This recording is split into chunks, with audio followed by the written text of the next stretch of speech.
Hi, I'm Chris Bober, 8-year NFL veteran and founder of the Bober Academy, and welcome back to our Building Alignment series. And we started with your feet on the ground. We talked about your knees on track to access the power in your hips, and we also talked about the hips and how powerful they are and how they provide explosion. But today, what we're going to talk about in this month's series is our back and our core. And if you think about it, the power that's generated by pushing with your big muscles through the ground, up through your body. As a lineman, your weapons are your hands, your shoulder, and then of course sometimes your head and neck area, not targeting with those, but using those as strength. However, the power that comes from down here to unleash your weapons needs to be connected through your core. Now, if you watched our podcast recently where we talked with Nolan Clausen of Midwest Movement, he says that your great athletes have an engaged core when they apply their power. And he talks about doing it by having your core engaged, and he mostly talks about achieving that through breathing. And if you think about it, when you take a breath, if you breathe in and you fill your lungs up here, well, you're not engaging your core. But if you breathe in and you breathe in through your belly, all of that breath in there pushes out against your core and back muscles, and it engages and connects the power down here to unleash it up top. And the way that I've heard it explained is kind of like a pop can, right? So this is a can that isn't full, right? It doesn't have anything pushing out against it. This is easily crushed and pushed down. It's not very stable.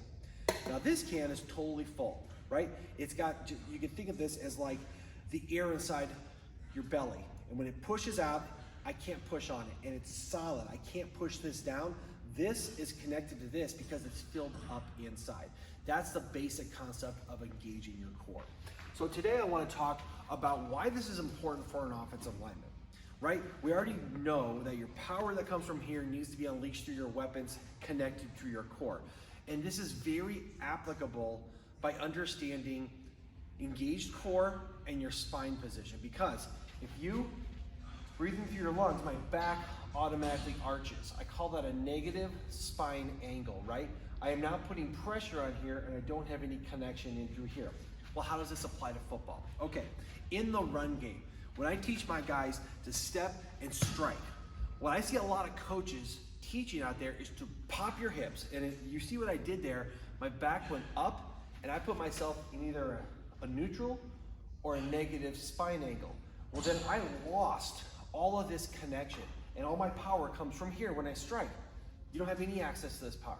So what I'd like to teach guys, whether it's striking with their shoulder or striking with their hands, is not to roll your hips up and back, but to roll them and go forward. Keep your spine engaged. As I step, I'm gonna strike and I'm gonna roll forward when I drive, guys.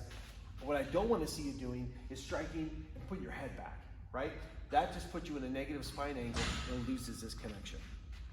In the run game, it doesn't matter if you're striking your hands or striking same foot, same shoulder. Yes, you want to roll your hips, but roll them forward as you drive them, not up and back, because that really puts stress on your back. Now, in the pass game, this is really cool, right? I learned a lot from Nolan this week about spine angle and engaging your core. If you think about it, what I see a lot of coaches teaching those guys to do is to punch and keep their head out. So by doing that, of course, you're gonna put yourself in a precarious position in a negative spine angle. That doesn't work, right? As a lineman, if you have your head out and back, I'm either neutral or I'm negative in my spine angle. I have no access to this power, and they do that as a method to keep their head out of the block. Well, putting your head back doesn't keep it out of the block. You keep your head out of the block by using your hands, okay? So what I like to teach is when I have a guy set, I want a little bit of a positive spine angle, right? Not a lean, right? I want a positive spine angle so that my core is totally engaged and it's forward. So when I strike, I'm connected through my push leg all the way up through my arms. If I go back like this, then I lose that connection. And you can do this, the way you teach your guys how to do this is to push their butt back and have a little positive lean. Now my center of gravity is still over my feet, and when I strike, I'm not striking and pushing back, I'm striking and staying solid, but I'm still on center with my center of gravity because I push my hips back, all right? I'm engaged here, not here. okay? So that's a good application for spine angle and engaging your core when it comes to an offensive lineman. Remember, you never want to be neutral or negative. You always want to have that positive spine angle and keep your hips low so that your center of gravity stays in the middle. Now, one trick for this, and this is something I've implemented, and I'm going to continue to implement this with my linemen, is using what I call the grunt technique. So how many times have you watched a tennis player, and when they go and they take their swing, they grunt or yell? They're like, ah! Well, when I just did that, I felt all of my core engaged.